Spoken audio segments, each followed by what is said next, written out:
Hi friends, welcome back to the channel. ర్యాపిడోలో recently riders అందరికీ ఒక మంచి ఆపర్చునిటీ అయితే తీసుకొచ్చారు. సో అదేంటో మీ అందరికీ తెలిసిందే. లాస్ట్ టైం నేను ఒక వీడియో పెట్టాను. ర్యాపిడో వాళ్ళు ఇప్పుడు రైడర్స్కి 40,000 రూపీస్ ఫిక్స్డ్ శాలరీ అంటే ఇస్తూ ఉన్నారు. సో దాని గురించి డీటెయిల్గా నేను ఇవాళ ఎక్స్ప్లెయిన్ చేస్తాను. ఈ పర్టికులర్ వీడియో స్టార్టింగ్ నుంచి ఎండింగ్ వరకు చూడండి. అలా చూస్తేనే ఈ ర్యాపిడో ఫిక్స్డ్ శాలరీలో ఎలా జాయిన్ అవ్వాలి, దీనిలో టర్మ్స్ అండ్ కండిషన్స్ ఏంటి, కావాల్సిన డాక్యుమెంట్స్ ఏంటి అనేది క్లియర్గా అర్థమవుతుంది. ఇంకా ఆలస్యం చేయకుండా వీడియోలోకి అయితే వెళ్ళిపోదాము. నిజానికి మనందరికీ కామన్ ప్రాబ్లం వచ్చేసరికి డబ్బులే. సో మన దగ్గర మనీ లేకుంటే ఎక్కడైనా జాబ్ ఉండి ఆ జాబు మనకు కన్వీనియంట్గా లేకపోయి, లేకుంటే ఆ జాబ్లో ఇచ్చే శాలరీ మనకు సరిపోకో మనమైతే ఇండివిజువల్గా ఏదైనా వర్క్ చేసుకుందాం అనుకుంటాం. అలాంటి వాళ్ళకి మెయిన్గా కనిపించే జాబ్సే ఈ బైక్ ట్యాక్సీ, స్విగ్గీ, ఫుడ్, అలాగే గ్రాసరీ డెలివరీస్. అందులోనే భాగంగా ఈ ర్యాపిడో బైక్ ట్యాక్సీ ఒకటైతే ఉంది. వీళ్ళు ఆ రైడర్స్కి ఫిక్స్డ్ శాలరీ అని చెప్పి ఒక కొత్త కాన్సెప్ట్ అయితే తీసుకొచ్చారు. ఈ ర్యాపిడో వాళ్ళు ఫిక్స్డ్ శాలరీ అంటూ 40,000 రూపీస్ మన ర్యాపిడో వ్యాలెట్లో వేస్తున్నారు. ఎవ్రీ వీక్ 2,500 రూపీస్ మన ర్యాపిడో వ్యాలెట్లో వేస్తున్నారు. ఈ 2,500 రూపీస్ వచ్చేసరికి మనకి పెట్రోల్ ఖర్చు అని చెప్పి మన వ్యాలెట్లో వేస్తున్నారు భయ్య. ఇది ప్రతి మంగళవారము వేస్తున్నాము అని వాళ్ళైతే చెప్పారు. అంతేకాకుండా నెల మొత్తంలో మనకి 4 వీక్ ఆఫ్స్ కూడా ఉంటాయి. ఎవ్రీ సండే మనమైతే లీవ్ తీసుకోవచ్చు. అంటే ఇక్కడ మనం 26 డేస్ వర్క్ చేస్తే సరిపోతుంది. ఇక్కడ మనం ప్రతిరోజు 28 ఆర్డర్స్ అయితే కంప్లీట్ చేయాలి. డే మొత్తంలో 21 ఆర్డర్స్ ఎప్పుడైనా కంప్లీట్ చేసుకోవచ్చు. రిమైనింగ్ 7 ఆర్డర్స్ వచ్చేసరికి మధ్యాహ్నం 12 గంటల నుంచి సాయంత్రం 4 గంటలు ఈ టైంలో మాత్రమే కంప్లీట్ చేయాలి. ఇలా కంప్లీట్ చేస్తేనే మనకు ఆ రోజైతే కౌంటింగ్ అయితే ఉంటుంది.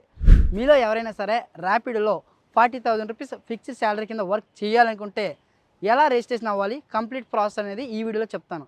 సో కంప్లీట్గా మీ దగ్గర ఉండాల్సిన documents Aadhaar card, PAN card, driving licence, at the same time మీ దగ్గర బైక్ ఉండాలి. ఓకేనా?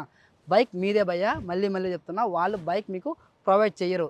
ఇప్పుడు నేను చెప్పిన ఈ రిజిస్ట్రేషన్ మొత్తం కూడా చూడండి. రిజిస్ట్రేషన్ చూసిన తర్వాత మీరు 40,000 రూపీస్ ఫిక్స్డ్ శాలరీ నచ్చలేదు అనుకుంటే మీరు నార్మల్గా ర్యాపిడో బైక్ ట్యాక్సీ కూడా చేసుకొని ప్రతిరోజు మీకు ఎంత కావాలో అంత మనీ అయితే ఎర్న్ చేసుకోవచ్చు. ఇంకా ఆలస్యం చేయకుండా మనం రిజిస్ట్రేషన్ ప్రాసెస్లోకి వెళ్ళిపోదాం.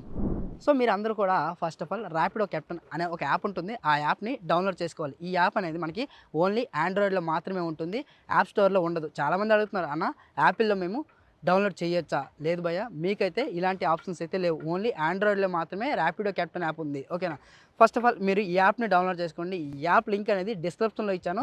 డిస్క్రిప్షన్ త్రూ మీరు డౌన్లోడ్ చేస్తే మీకు జాయినింగ్ బోనస్ అంటూ ఉంటుంది. ఇక్కడ మీకు జాయినింగ్ బోనస్ ఎక్కడ కనిపిస్తుంది అనేది నేను లాస్ట్లో మీకు చూపిస్తాను. బట్ ఫర్ ష్యూర్ నేను చెప్తున్నా, మన లింక్ నుండి జాయిన్ అయిన వారికి అడిషనల్ జాయినింగ్ బోనస్ అయితే ఉంటుంది. ఓకేనా? సో ఇప్పుడు నేను డిస్క్రిప్షన్ అయితే ఓపెన్ చేస్తున్నా. డిస్క్రిప్షన్ ఓపెన్ చేసిన తర్వాత ఫస్ట్ వన్ లింక్ ఇచ్చాను. ఆ లింక్ పైన ట్యాప్ చేస్తే డైరెక్ట్ మీరు ప్లే స్టోర్కి రీడైరెక్ట్ అవుతారు. ప్లే స్టోర్లోకి వచ్చిన తర్వాత ఈ యాప్ని డౌన్లోడ్ చేయండి. సో నేను ఇప్పుడు ఈ యాప్ అనేది డౌన్లోడ్ చేస్తున్నా. వన్స్ యాప్ డౌన్లోడ్ అయిన తర్వాత ఆ యాప్కి ప్రాపర్గా అన్ని పర్మిషన్స్ అనేవి ఇవ్వండి. అలా పర్మిషన్స్ ఇస్తేనే ఈ యాప్ అనేది మనకి క్లియర్గా వర్క్ అవుతుంది, లేకపోతే వర్క్ అవ్వదు. సో ఇప్పుడైతే మనం యాప్ అనేది ఓపెన్ చేద్దాం. వన్స్ ఓపెన్ చేసిన తర్వాత మనకి ఇలాంటి ఇంటర్ఫేస్ అయితే ఉంటుంది. ఒకసారి దీన్ని చెక్ చేయండి. ఇక్కడ మీరు మీ ఫోన్ నెంబర్ ఎంటర్ చేయండి. సో మీరు ర్యాపిడో కెప్టెన్గా వర్క్ చేయాలి అనుకుంటున్నారు కదా, ఏ నెంబర్తో లాగిన్ అవ్వాలి, ఏ నెంబర్తో రిజిస్ట్రేషన్ అవ్వాలి అనుకుంటున్నారో ఆ నెంబర్ ఎంటర్ చేయండి. ఆ నెంబర్కి ఒక 6 డిజిట్ ఓటీపీ అయితే వస్తుంది. ఆ ఓటీపీ కూడా ఎంటర్ చేయండి. నెక్స్ట్ పేజ్కి అయితే వెళ్తారు. ఆ పేజ్లో మీకు కనిపిస్తూ ఉంటుంది క్లియర్గా మన ర్యాపిడో కూపన్ కోడ్ అనేది. అంటే అది మన ఛానల్ నుంచి వచ్చిన కూపన్ కోడ్. ఒకవేళ అక్కడ కూపన్ కోడ్ ఏమీ లేదు, ఎంటీగా ఉందనుకుంటే ఇక్కడ స్క్రీన్ పైన కూపన్ కోడ్ అయితే ఇస్తున్నాను. ఆ కూపన్ కోడ్ అక్కడ అనేది ఎంటర్ చేయండి. అలా ఎంటర్ చేస్తేనే మీకు జాయినింగ్ బోనస్ అనేది వస్తుంది. ఒకవేళ మాన్యువల్గా ఫిల్ అయిపోయిందంటే ఓకే, మంచిదే, దాన్ని అలాగే స్కిప్ చేసేయండి. కంటిన్యూ చేయండి. స్కిప్ అంటే దాన్ని క్యాన్సిల్ చేయడం కాదు, అక్కడి నుంచి కంటిన్యూ చేయండి. కంటిన్యూ చేసిన తర్వాత మళ్ళీ మనం నెక్స్ట్ పేజ్కి అయితే వెళ్తాము. మనం ఈ ర్యాపిడో జాబ్ అనేది ఏ సిటీలో వర్క్ చేయాలి అనుకుంటున్నామో మనం సెలెక్ట్ చేసుకోవాలి. సో మీరు 40,000 రూపీస్ ఫిక్స్డ్ శాలరీ కింద వర్క్ చేయాలి అనుకుంటే మీరైతే హైదరాబాద్ సిటీ సెలెక్ట్ చేసుకోవాలి. ఈ ఆపర్చునిటీ ప్రెజెంట్ హైదరాబాద్లో మాత్రమే ఉంది. రిమైనింగ్ వేరే సిటీస్లో లేవు భయ్య. ఒకవేళ వస్తే మీకైతే నేను ఇంటిమేషన్ ఇస్తాను. లేదనుకుంటే మీరు ర్యాపిడో కస్టమర్ కేర్కి కాల్ చేస్తే వాళ్ళైతే ఇంకా ప్రాపర్గా డీటెయిల్గా చెప్తారు. ఓకే, ఇప్పుడు సిటీ సెలెక్ట్ చేసుకున్నాం కదా. వన్స్ మనం సిటీ సెలెక్ట్ చేసుకున్న తర్వాత నెక్స్ట్ ఇక్కడ మనం వెహికల్ సెలెక్ట్ చేసుకోవాలి. ఇక్కడ మనకి ఆటో, బైక్, కారు 3 వెహికల్స్ అయితే కనిపిస్తూ ఉంటాయి. అంటే వీళ్ళు 3 టైప్ ఆఫ్ సర్వీస్ అయితే ప్రొవైడ్ చేస్తూ ఉన్నారు కస్టమర్స్కి. ఇందులో మీరు ఏ వెహికల్తో జాయిన్ అవ్వాలి అనుకుంటున్నారు? ఇప్పుడు 40,000 రూపీస్ ఫిక్స్డ్ శాలరీ కింద వర్క్ చేయాలి అనుకుంటే మీరు బైక్ అయితే సెలెక్ట్ చేసుకోండి. లేదు భయ్యా, నేను కార్ని ఇందులో అటాచ్మెంట్ చేసుకోవాలి అనుకుంటున్నాను. లేదు భయ్యా, నాకు ఆ శాలరీ వద్దు భయ్యా, నేను నార్మల్గా ర్యాపిడోలో జాయిన్ అయ్యి ఎవ్రీడే నాకు వీలున్నప్పుడు పార్ట్ టైం లేదా ఫుల్ టైం వచ్చి వర్క్ చేసుకుంటానన్నా అనుకుంటే మీరు బైక్ లేదా ఆటో లేదా కార్ అనేది సెలెక్ట్ చేసుకోవచ్చు. ఇప్పుడు నా రిక్వైర్మెంట్ అనేది బైక్. సో అందుకోసమనే నేనైతే బైక్ అయితే సెలెక్ట్ చేసుకొని కంటిన్యూ పైన ట్యాప్ చేస్తున్నా. సో నెక్స్ట్ పేజ్కి అయితే వచ్చేసాను భయ్య. నెక్స్ట్ పేజ్లో మనకి ఆధార్ కార్డ్ అలాగే ప్రొఫైల్ ఇన్ఫర్మేషన్, లైక్ ఈ ప్రొఫైల్ ఇన్ఫర్మేషన్లో మన పేరు, మన డేట్ ఆఫ్ బర్త్, మన ఆధార్ కార్డ్ నెంబర్ ఇలాంటివి అయితే అడుగుతుంటుంది. నెక్స్ట్ వచ్చేసరికి ఇక్కడ మనకి ఇంకేం అడుగుతుందంటే వెహికల్ ఆర్సీ. కంప్లీట్గా మనం ఏ బైక్తో లాగిన్ అవుతున్నామో ఆ బైక్ ఆర్సీ అయితే ఉండాలి. ఆ బైక్ ఆర్సీ అనేది మన పేరు మీద లేకపోయినా పర్లేదు. చాలామంది ఏమవుతుందంటే అన్న ఆ బైక్ అనేది నా పేరు మీద లేదన్నా, మా ఫాదర్ పేరు మీద ఉంది, మా ఫ్రెండ్ పేరు మీద ఉందన్న, నేను ఇందులో అటాచ్మెంట్ చేసుకోవచ్చా అని అడుగుతున్నారు. బైక్ అనేది ఎవరి పేరు మీద ఉన్నా సరే మీరైతే ఇందులో అటాచ్మెంట్ చేసుకోవచ్చు భయ్య. నెక్స్ట్ వచ్చరికి మనకి ఆధార్ లేదా పాన్ కార్డ్ అడుగుతుంది. ఈ రెండిట్లో మీరు ఏదైనా సరే ఇక్కడ ఎంటర్ చేయొచ్చు. ఆధార్ అంటే ఆధార్, పాన్ అంటే పాన్. ఇప్పుడైతే పర్మిట్, ఇక్కడ పర్మిట్ అనేది స్కిప్ చేసేయండి. అలాగే ఇన్సూరెన్స్ అయితే ఉంటే ఇక్కడ అప్డేట్ చేయండి. ఇన్ కేస్ లేదనుకుంటే ఇన్సూరెన్స్ స్కిప్ చేసేయండి. బట్ ఏంటంటే తర్వాత అయినా సరే మీ వెహికల్ పైన ఇన్సూరెన్స్ అనేది రెన్యువల్ చేయించుకోండి. ఓకేనా? వెహికల్కి ఏదైనా డ్యామేజ్ అయితే ఆ ఇన్సూరెన్స్ క్లెయిమ్ చేయడానికి మన దగ్గర ఇన్సూరెన్స్ ఉండాలి కదా, అందుకోసమే ఇన్సూరెన్స్ అయితే మస్ట్ అండ్ షుడ్గా మీరైతే రెన్యువల్ చేయించుకోండి. ఇప్పుడు నేను ఏవైతే డాక్యుమెంట్స్ చెప్పానో అవన్నీ కూడా ఫిజికల్గా నేనైతే అప్లోడ్ చేస్తాను. ఇన్ కేస్ మీ దగ్గర ఫిజికల్గా లేవు అనుకుంటే మీరు ఫొటోస్ కూడా ఇక్కడ అప్లోడ్ చేయొచ్చు. సో ఫస్ట్ ఆఫ్ ఆల్ మనం డ్రైవింగ్ లైసెన్స్ అనేది అప్లోడ్ చేద్దాము. ఇక్కడ చూడండి, డ్రైవింగ్ లైసెన్స్ ఫ్రంట్ అలాగే బ్యాక్ ఇన్ క్లియర్ విజిబిలిటీగా ఉండేలా మనమైతే ఫొటోస్ అనేది అప్లోడ్ చేయాలి. ఇప్పుడు నా గ్యాలరీలో నా ఫొటోస్ అయితే అప్లోడ్ చేస్తున్నాను. కొంతమంది ఏపీ వాళ్ళు ఏమడుగుతున్నారంటే అన్న నా దగ్గర ఫిజికల్గా కార్డ్ లేదన్నా, వన్ సైడ్ ఫోటో ఉందన్నా అని అడుగుతున్నారు. సో అలాంటి వాళ్ళు ఆ వన్ సైడ్ ఫొటోస్నే 2 సార్లు అయితే అప్లోడ్ చేయండి, ప్రాబ్లం ఏమీ రాదు. ఆ డ్రైవింగ్ లైసెన్స్ అనేది వీళ్ళు యాక్సెప్ట్ చేస్తారు.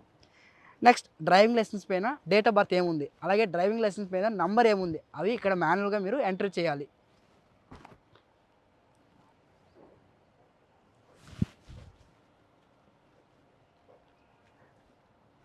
నెక్స్ట్ ప్రొఫైల్ ఇన్ఫర్మేషన్లోకి వెళ్ళి అక్కడ మీ ప్రొఫైల్ పిక్చర్ అనేది సెలెక్ట్ చేసుకోండి. నెక్స్ట్ వచ్చేసరికి మీ పేరు అలాగే మీ డేట్ ఆఫ్ బర్త్ సెలెక్ట్ చేసుకొని అప్లోడ్ చేయండి. ఇక్కడ చూడండి మనకి అండర్ వెరిఫికేషన్ అని వచ్చింది. అలా వచ్చిందంటే మన డాక్యుమెంట్స్ అన్నీ కూడా వెరిఫికేషన్లో ఉన్నాయని మనం అర్థం చేసుకోవాలి. నెక్స్ట్ మనం అప్లోడ్ చేయాల్సింది వెహికల్ ఆర్సీ.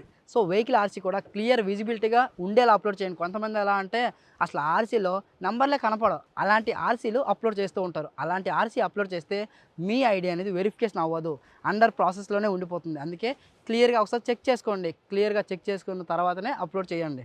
మన ఆర్సీ అప్లోడ్ చేసిన తర్వాత కింద కాలంలో అక్కడ మీకు కనిపిస్తుంది చూడండి, మాన్యువల్గా మీ బైక్ ఆర్సీ అనేది నెంబర్ ప్లేట్ ఉంటుంది కదా, ఆ నెంబర్ ప్లేట్ ఎంటర్ చేయండి. వన్స్ నెంబర్ ప్లేట్ ఎంటర్ చేసిన తర్వాత కింద సబ్మిట్ అని కనిపిస్తుంది, సబ్మిట్ పైన ట్యాప్ చేయండి. సబ్మిట్ పైన ట్యాప్ చేస్తే నెక్స్ట్ పేజ్కి మళ్ళీ మనం వెళ్తాము. ఓకే, నెక్స్ట్ పేజ్కి అయితే వచ్చేసాం భయ్య. ఇక్కడ చూడండి అన్ని డాక్యుమెంట్స్ అనేవి అండర్ వెరిఫికేషన్లో ఉన్నాయి. ఇప్పుడు ఆధార్ లేదా పాన్ కార్డ్ అయితే మనం అప్లోడ్ చేయాల్సి ఉంటుంది. సో ఇప్పుడు నేనైతే ఆధార్ సెలెక్ట్ చేసుకుంటున్నా. ఇలా మీ రిక్వైర్మెంట్ తగ్గట్టుగా మీరైతే ఒక డాక్యుమెంట్స్ అయితే సెలెక్ట్ చేసుకోండి.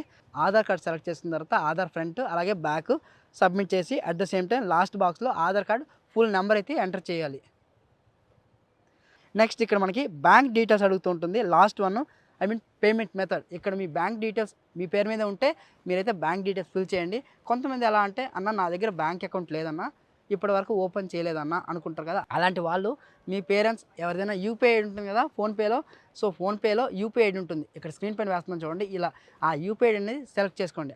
కాపీ చేసి ఎక్కడైతే పేస్ట్ చేయండి. మీ యూపీఐ ఐడికి ఒక ఓటీపీ వస్తుంది, ఆ ఓటీపీ ఎంటర్ చేస్తే సరిపోతుంది. బ్యాంక్ డీటెయిల్స్ కూడా సక్సెస్ఫుల్గా మనం అయితే ఫిల్ చేసాము. ఆల్మోస్ట్ మన డాక్యుమెంట్స్ అన్నీ కూడా అప్లోడ్ చేసాం భయ్య. ఇక్కడ ట్రైనింగ్ కోర్స్ ఉంటుంది, అదొక 20-30 మినిట్స్ అయితే ఉంటుంది. అంటే ఈ ర్యాపిడో బైక్ ట్యాక్సీలో ఎలా వర్క్ చేయాలి, కస్టమర్ని ఎలా పిక్ చేసుకోవాలి, ఎలా డ్రాప్ చేయాలి, ఆన్లైన్ పేమెంట్ వస్తే ఎలా, క్యాష్ ఆన్ డెలివరీ వస్తే ఎలా అని చెప్పి ఒక చిన్న కోర్స్ అయితే ఉంటుంది. కంప్లీట్గా ఆ వీడియోస్ అన్నీ చూసేయండి. చూస్తే మీకు ఈ ర్యాపిడో పైన పూర్తి అవగాహన అయితే వస్తుంది. కంప్లీట్గా ఇప్పుడు మనం ఈ ర్యాపిడో బైక్ ట్యాక్సీలో రిజిస్ట్రేషన్ అయిపోయాం భయ్య. వితిన్ 24 అవర్స్లో మన ఐడి అనేది వెరిఫికేషన్ చేస్తారు. వన్స్ వెరిఫికేషన్ చేసిన తర్వాత మన ఐడి అనేది ఇలా కనిపిస్తూ ఉంటుంది. సో పైన టాప్లో చిన్న ఐకాన్ ఉంటుంది, సో దానిపైన ట్యాప్ చేస్తే మనం కంప్లీట్గా లాగిన్లోకి అయితే వెళ్ళిపోతాం. ఇప్పటి వరకు మనం ఈ బైక్ ట్యాక్సీలో ఎలా రిజిస్ట్రేషన్ అవ్వాలో ప్రాసెస్ మాత్రమే తెలుసుకున్నాం కదా. ఇప్పుడు ర్యాపిడో వాళ్ళు ప్రొవైడ్ చేస్తున్న 40,000 రూపీస్ ఫిక్స్డ్ శాలరీ మనకి రావాలంటే ఏం చేయాలి? సో ఇక్కడ కూడా ఇంకొక అప్లికేషన్ అయితే ఉంది భయ్య. లైక్ అప్లికేషన్ కాదు, ఒక చిన్న గూగుల్ ఫామ్ అయితే ఉంటుంది. ఆ గూగుల్ ఫామ్లో మన పర్సనల్ డీటెయిల్స్ ఇస్తే కస్టమర్ కేర్ వాళ్ళే మనకు కాల్ చేసి గైడ్ చేస్తారు. ఎప్పుడు నేను జాయిన్ అవ్వాలి, రూల్స్ ఏంటి, రెగ్యులేషన్స్ ఏంటి అని చెప్పేసి. ఇప్పుడు నేను చెప్పినవే మళ్ళీ వాళ్ళైతే రిపీట్ చేసి మీకు ఇంకా అర్థమయ్యే విధంగా అయితే చెప్తారు. ఆ 40,000 రూపీస్ ఫిక్స్డ్ శాలరీ రావాలంటే ఒక ఫామ్ ఉంటుందని చెప్పాను కదా, ఆ ఫామ్ కూడా కింద డిస్క్రిప్షన్లో ప్రొవైడ్ చేశాను. సో కంప్లీట్గా గూగుల్ ఫామ్ అనేది ఈ విధంగా ఉంటుంది. ఇక్కడ చూడండి, ఫస్ట్ మీ నేము అలాగే మీ మొబైల్ నెంబర్, జస్ట్ రెండు ఆప్షన్స్ ఉన్నాయి భయ్య, పెద్దగా ఏం లేదు.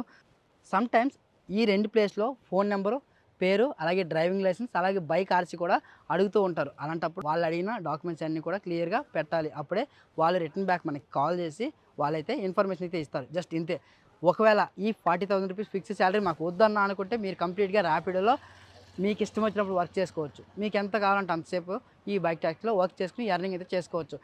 ఈ కంప్లీట్ వీడియో మీ అందరికీ అర్థమైంది అని నేను అనుకుంటున్నాను భయ్య. జస్ట్ ఇది ఒక అవేర్నెస్ వీడియో మాత్రమే. ఈ ర్యాపిడో బైక్ ట్యాక్సీలో ఎలా రిజిస్ట్రేషన్ అవ్వాలి అనేది మీకు చెప్పాలనే నా కాన్సెప్ట్. ఈ ర్యాపిడో బైక్ ట్యాక్సీలో మీరు రిజిస్ట్రేషన్ అవుతారా లేదా అనేది కంప్లీట్గా మీ ఇష్టం. నేను ఎవరిని ఫోర్స్ చేయలేదు, ఎవరిని బలవంతం పెట్టట్లేదు. మీకు ఫైనాన్షియల్గా ప్రాబ్లమ్స్ ఉన్నాయి, ఎర్నింగ్స్ పొటెన్షియల్ కావాలి అనుకుంటే ఇక్కడికి వచ్చి వర్క్ చేసుకోండి. ఓకేనా? ఐ హోప్ ఈ వీడియో మీ అందరికీ నచ్చింది, అర్థమైంది అనుకుంటున్నా. మీ ఫ్రెండ్ సర్కిల్లో ఎవరైనా సరే ర్యాపిడోలో రిజిస్ట్రేషన్ అవ్వాలి అనుకుంటే ఈ వీడియో వాళ్ళకైతే షేర్ చేయండి. ఇలాంటి మరో మంచి వీడియోతో మీ ముందుకు వస్తాను.